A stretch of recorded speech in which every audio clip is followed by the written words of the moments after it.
Hi, I hope you're doing well. Welcome to my living room. Have you ever noticed how certain people or situations trigger you instantly, and before you have time to think, you start feeling irritated, bothered, and annoyed? Sometimes when we feel this way without really knowing why, it's not really about the other person, but about something within us that we have learned to suppress, to hide. In psychology, that part inside of us that is hidden, it's called the shadow. And understanding that part of us can completely change the way we relate to ourselves and to others. And that's today's topic, shadow work. But let's start by defining, so what is the shadow? The concept of the shadow was first mentioned by the Swiss psychologist Carl Gustav Jung when he was exploring and explaining the subconscious mind. And the shadow contains all of those aspects of our personality that we think society doesn't like, doesn't accept, or that we simply don't like about ourselves. But not only that, it can also contain repressed the trauma from the past that we haven't really resolved or we haven't dealt with. And that trauma can keep showing up in our dreams, in our thoughts. And also, we can hide in the shadow maybe some needs that we haven't been able to meet, and therefore we feel incomplete, not whole. An example of feelings that we can hide in the shadow are feelings of anger, prejudice, inadequacy. But the shadow is not only about negative traits, but also about positive traits for us that we think society doesn't like. For example, being more playful, being inquisitive, having more depth, or questioning things. In summary, all the feelings, impulses, instincts that we feel but don't want to acknowledge, we hide them in the shadow. Carl Jung put it plainly: the shadow is everything we refuse to acknowledge about ourselves. But now let's review, how is the shadow formed? From early childhood, our mind starts to learn what's acceptable and what's not. And that changes and varies depending on the family and the society we grow up in. But the mind starts learning, okay, this is what's acceptable to my family and to my community, and this is what's not acceptable. And not only that, it also learns what you need to do and to be in order to be safe, to fit into society, but ultimately, what it really wants is to be loved. And during this mental calculation of what's acceptable and what is not, all of the personality traits that lead to approval, belonging, and safety are reinforced. The mind says, okay, if you do these things, you will fit in and you will be safe. So you have to do more of these things. And examples of some of those behaviors can be a good boy, be a good girl, do as you are told, don't question authority, just follow orders. It can also be achieving things in school. So if I get good grades at school, therefore I deserve love. I can be loved. Being helpful or pleasing to parents and other relatives when they ask of something from you. So your mind learns to be normal, whatever that means to your family and to society, to adapt. And I've heard parents say sometimes, they wish their kid was normal. And I always wonder, what does that even mean? Normal by what standards? Really, no matter what the kid's personality is, they all want and deserve to be loved. And during the same exercise, this mental calculation our brain is doing when we are growing up, everything, all the personality traits that are going to lead to rejection, punishment, or loss of love are suppressed as well. For example, anger, again, from a child, hyperactivity, sadness, vulnerability, sensitivity. If the child learns that those are things that are not acceptable, or your family and the society doesn't really like them, those are rejected and suppressed. we should note, and it's really important that we understand that none of those personality traits, a kid's personality, is inherently good or bad or acceptable or not acceptable. It is the child's perception or the family's perception what makes them such. And everyone goes through that process of the mind learning what's acceptable and what is not. Everyone has a shadow. But you may be wondering, okay, I have a shadow, everyone has a shadow. What happens if I don't want to see it? I don't want to deal with it. I don't do anything about it. What happens is that as adults, we will display patterns of behavior that don't allow us to be self aware. Maybe we have personality traits that we don't really understand and keep getting in the way of us achieving things that we want to achieve or having the quality of relationships that we want to have in life. There is a lack of clarity and understanding about our own personality, the way we are and how we present to others. And let's review two psychological mechanisms through which the shadow reveals itself. The first one is projection, and the second is transference. Projection is a defense mechanism in which we attribute to others the emotions, traits, and impulses that we have disowned or rejected in ourselves. In other words, what we cannot accept in ourselves, we tend to notice, judge, and react to in others. And this process is not intentional, is not conscious, is how the shadow that is hidden keeps showing up in our life. And let's review one example. Let's say that you are walking down the street and you see a person that has bold and bright colors, a very unconventional outfit. You see them and you are triggered immediately and you start judging them and maybe thinking they're really trying too hard. They really want attention. That's inappropriate. That is not okay. You have this emotional reaction, but then you take a moment and you reflect and realize that when you were a kid, you learned that blending in was safer and better than standing out. Maybe you wanted to use bright colors and express yourself through clothing and an outfit, but you were not allowed to. And that's why you suppressed those emotions, those feelings, those desires.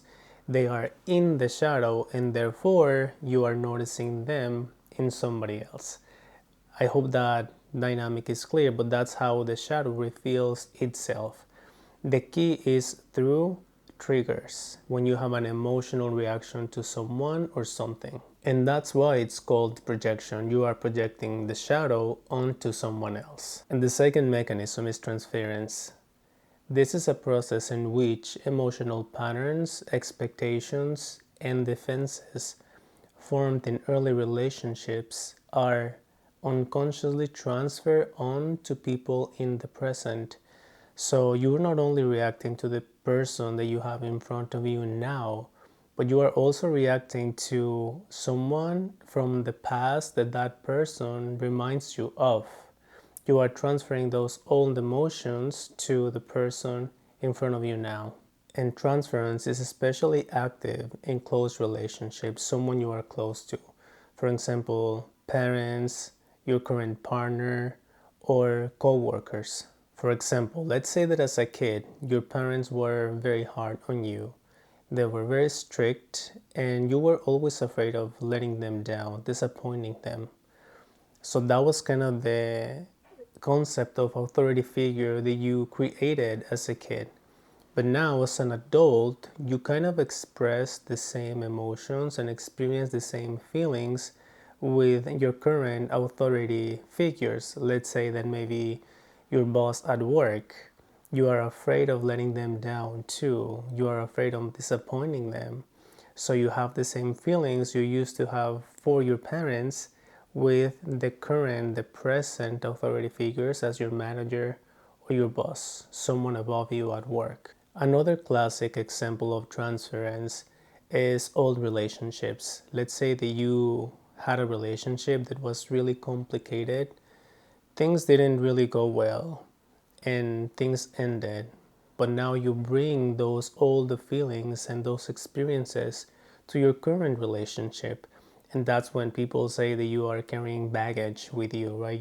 They have a lot of baggage, you have a lot of baggage. That's what it means. You are bringing those same emotions from your past to the present. But now that we know what's the shadow and how it's formed, we can review what is shadow work. That is the process of recognizing, facing, accepting, and integrating those aspects of yourself that were previously rejected, disowned, or suppressed, and those are buried now in the shadow. In other words, shadow work means recognizing when you are emotionally triggered, number one, identifying the trait or impulse that we reject or don't want to see, number two, and finally reclaiming those previously rejected personality traits in a healthy, conscious way. Shadow work is not about acting out on our impulses. It really is about going to that corner, that hidden corner, see what's there, understanding those fears, impulses, feelings that we have suppressed, and facing them in a healthy way so we understand ourselves better. It's not about rejecting that part of us, but really understanding it. We all have it, so we might as well understand the good, the bad, and the ugly in us. But now let's review some examples of shadow work. Let's say that you are annoyed or irritated by a coworker that is outspoken and maybe overly confident in your opinion at work. They oftentimes speak out at meetings. They are used to taking space and time, and you get annoyed by them. The way you would do shadow work in this case is that first you ask yourself, why is this bothering me? What is it about that person that annoys me, that triggers me? And then the second question you can ask yourself, what did I learn about this as a child? How was this thing not safe for me? And then number three, how can I consciously integrate or express this in a healthier way? If I already recognize what's the trigger, what is it about that person that may be bothering me and irritating me, I can work on it better. And then the fourth step is that you stop reacting. You notice the trigger, but you don't act on that impulse. You don't get annoyed. Instead, you take a moment and reflect, this is triggering me. Let's find out more about where this is coming from and how can I work on it. So again, with that coworker, you may ask, okay, why is this bothering me? Maybe I know that they are annoying because they're speaking up, they're taking up space and time. What did I learn about this as a child? When I was a kid, my parents wanted me to be quiet, to not bother them so much, to don't take up too much time or space from their lives. And this happens a lot, unfortunately. But now you recognize that this is where this emotion is coming from. And then you ask yourself, okay, how can I reclaim this in a healthier way? And now that I know that this is triggering my shadow and it's not about the other person but about myself, I can work on it. So if I know that I was not allowed to be outspoken, to have visibility, I will work on maybe speaking out slowly at meetings. I will give my opinion, I will ask questions, I will start taking up time and space to build up that confidence because I know that personality trait is buried in the shadow. And that's just a very simple example of how can you in your daily life make small improvements by doing some shadow work. Let's look at a second example.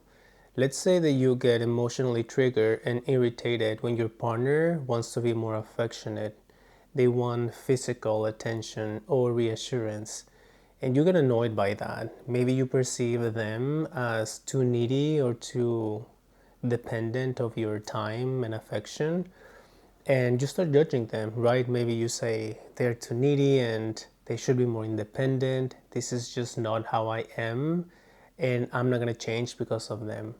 But then you can start asking the questions we reviewed before to work on the shadow. So, for example, okay, why am I triggered by this? What is it about the situation that it's getting me irritated? So you start thinking, okay, when I was a kid, I learned that my parents were not really affectionate. That we were not used to hugging each other or maybe showing physical affection. And if you remember now, the transference mechanism is at work in this situation. So now you are transferring the way that you showed affection to your parents to your current partner. And you can stop, remember, always stop, don't react to the situation, because now you are bringing awareness of your feelings and your triggers. But then you can work on it on a healthier way. Okay, maybe I'm not gonna get irritated because I know it's not about my partner. There's nothing wrong with my partner wanting to be more affectionate, more physical, or seeking reassurance. It's just that I'm not used to expressing love in that way. But it's not their fault. So you stop reacting and then you integrate it in a healthier way. So now you can say, although this is not how I learned to love, I know that my partner needs me to show more affection, to be closer. And I can do that, so I will, for the sake of the relationship. So you can integrate the shadow by working on it and making changes in the real life with the person who is with you now. And remember that it's not about fixing anyone. You don't need to be fixed. Your partner doesn't need to be fixed. It's about finding common ground, understanding each other's shadow so you can work better in that relationship. And of course, in this case, communication is really essential. But the fact that you are able now to stop reacting, to actually do some introspection, ask yourself, where is this coming from, and then making changes. That is the key of shadow work. Then now you'll learn to work through those challenges buried in the shadow. So, how do we integrate the shadow? This process is not about getting rid of those personality traits that we don't like or the things that are in the shadow. It's about recognizing them, facing them, and working with them in a healthier way. It's not elimination, it is about self awareness and self regulation. As Carl Jung emphasized, it's not about becoming good, but whole, the good, the bad, and the ugly. Shadow integration is not acting out on our impulses. It's not about fixing you or fixing others. It's not about spiritual bypassing by, you know what, I don't want to see this, I don't want to deal with it. Let's just leave it there. Integration means recognizing those things that we may not love about ourselves and still saying, this is part of me. I can live with it now. And once you recognize those parts of you that you previously rejected, those things can no longer control you. Now you have control over them. Remember that we don't react anymore to those triggers. That is how you are keeping things in control instead of them controlling you.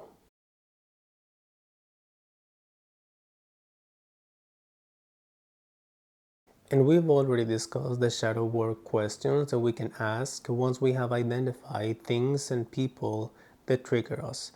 But I also want to review some easy and quick shadow work techniques that you can practice every day. And the number one is observation, observing yourself. Notice what things and what people trigger you, make you feel angry, uncomfortable, or just annoyed. And you will see that once you start paying attention to those triggers, you will become so much more self aware. I've done it myself for a long time, and it's incredible now how well I know the places and the situations that trigger me. So when I have to go into those situations, I am better prepared not to react. And Carl Jung said it, everything that irritates us about others can lead us to a better understanding of ourselves. Remember, the projection mechanism lets you know what's inside of you and needs attention. Exercise number two is challenge the good and bad judgment about yourself. Remember, from an early age, we'll learn what things make us good and what things make us bad, what's acceptable and what's not. But once you identify yourself with being a good person, that doesn't align with that identity of a good person will be buried in that shadow. And on the contrary, if you identify yourself as a bad person, you may be feeling guilty or ashamed about something that makes you feel as a bad person. All the positive traits that you also have will also be put aside in the shadow. So you see how it works both ways. If you see yourself as a good person, you bury the things that you think are bad. And if you see yourself as a bad person, the positive traits will also be buried.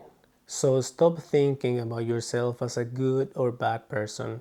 We all have good and bad things about ourselves, good, bad, and everything in between. The goal is to see ourselves as human beings, imperfect and whole, complete. Exercise number 3, engage in internal dialogue. This can also be known as introspection. And for some people, this may feel weird at the beginning, but we do it all the time anyway. We always are having this conversation with ourselves. If you notice throughout the day, at least I do it all the time, I'm always talking to myself and thinking about where I'm going, what I'm doing, what I need to do and be at any given moment. But that is self introspection. And if you think about it, all the questions that we learned with shadow work, and remember the first one is, why is this bothering me so much? Why is this a trigger for me? Why did I learn about this as a child? How was this not safe for me? And how can I learn to integrate it in a healthier way now? When you're asking yourself those questions, you're having that inner dialogue. But that's really important. Another tip that I can give you is that introspection happens in silence. When we are surrounded by noise and distractions, it's really hard for you to do the inner work. So if you can dedicate every day 10 to 20 minutes to maybe meditation or simply silence, be silent, so you can have this inner dialogue with yourself. And the exercise number 4 is very powerful. Is the cathartic experiment, releasing emotion. Catharsis is a psychological process of emotional release, energy discharge. Let's say that you have an emotion stuck inside of you. Maybe something that you wanted to say in the past but never said it. Maybe a conflict or trauma that was never solved and never dealt with. So you have something stuck inside of you that need to be released, to be expelled. And to do this exercise, there are 4 steps. And we want to make this exercise a little bit more formal because it's such a powerful experiment. Number 1, you have to contain. So you will find a private space and give yourself enough time to do this. Make sure no one's going to interrupt you while you're doing this exercise. And repeat to yourself, I allow this emotion to move through me safely and consciously. Step number 2, activate. So you will think about a time, a conflict, or an event in your life from the past that you need to work on, that you never dealt with. Maybe a complicated situation with a parent, with a relative, with an ex-partner, somebody or something that you feel like you need to let go of. And now that you have identified that situation or moment or event that you need to work on, ask yourself, what have I not allowed myself to express about this or to feel? What's the work that I'm going to do about it? And then step number 3, this is the most powerful, the release. So you can choose one of those options. Number 1, you can use your voice, speak up what you want to say about that situation. You can also write. Number 2, write it out. Everything that you want to express in writing, that can be another option. On number 3, you can use your body. Maybe you can dance, you can move, you can shake. Just make sure that this is safe for yourself and for others, of course. But those are the 3 ways that you can release the energy: by speaking, by writing, or by moving your body. I think most people use the voice. And for this step number 3, there's an exercise that I've done several times throughout my life, and it's very powerful. So this is what you can do. For example, let's say that you chose to speak, to express it with your voice. So in that private space, with enough time, you can sit down in a chair and then put in front of you an empty chair. And once you have that set up, you can think about a person in your life that you need to say something to. Let's say that, for example, is your father, your mother, or a relative, or maybe an ex-boyfriend, an ex-girlfriend. And now you will imagine that they are seated in front of you. And you will go back to that moment, that event, that situation, and will tell them everything you need to tell them, everything you need to express. And you really have to go for it. Just let it out. That is the catharsis, is that release of energy. So you will tell them what was the situation, how you felt about it, what you still feel about it. Whatever you need to tell them, this is the time. Speak to them like if they were in front of you, seated, and just let it out. You may cry, you may experience a lot of emotions, but that is the whole point of the exercise, that you have that release in that moment. And I'm telling you that I've done it at least maybe 3 or 4 times in my life. The first time I did it, I was about maybe 22 years old, and this was a work group session, which was kind of really odd, to be honest, because it's a very private exercise. But I was surrounded by about 20 people, and then I had to speak to my father. And it was very intense because everyone was watching you doing it. But since everyone did it, we were gonna just end it together. But that's the release. So you go for it, you say everything you need to say, and then finally, step 4, just watch what happens. Feel the release, feel how your body will feel more calm, more relaxed. Again, if you cry, sometimes the body really needs to cry to release those emotions, but that is the cathartical work, and it's an excellent way to work the shadow, because those emotions, those impulses and feelings that you had repressed or suppressed in the shadow are coming out during that exercise. And once you see them, you face them, and you deal with them, then you overcome them. You move on from that moment. So give it a try. Again, just make sure that it's private and that it's safe for you and for others. And finally, what are the benefits of shadow work? This work is life changing, and there are so many benefits, but we will review 3. The first one is that you feel stronger and more secure. If you understand your own shadow, you also understand that everyone has it. So you understand that you have good, bad things just like everyone else. And you don't have to carry those feelings with you. You see yourself for who you are, and that gives you confidence. You understand yourself better. You become more grounded, more confident. You see clearly. You speak freely as well. You're not trying to be good. You're not trying to label yourself as good or bad. You understand that humans are complicated. And that, my friend, is real confidence, when you have a good understanding of all the parts within you. Psychological development is about understanding ourselves better. You know the old phrase, know thyself. And the more you understand yourself and your personality, you will be more mature. You will be a whole adult. Benefit number 2, your relationships will be easier. Again, if you understand that everyone has a shadow, you are more empathetic too. You understand that other people also get triggered, also have to deal with their own shadow, so you relate to them. You are more understanding. You are also less reactive, less defensive. Remember, because we've learned to stop reacting to situations, you take a moment and take a breath. Then you can think clearly and have a more level headed relationship with people in your life. This alone is a huge benefit of shadow work. Imagine you improve the relationship with your partner, with your parents, with your relatives, and with your co-workers as well. And benefit number 3, you have more energy. You feel lighter.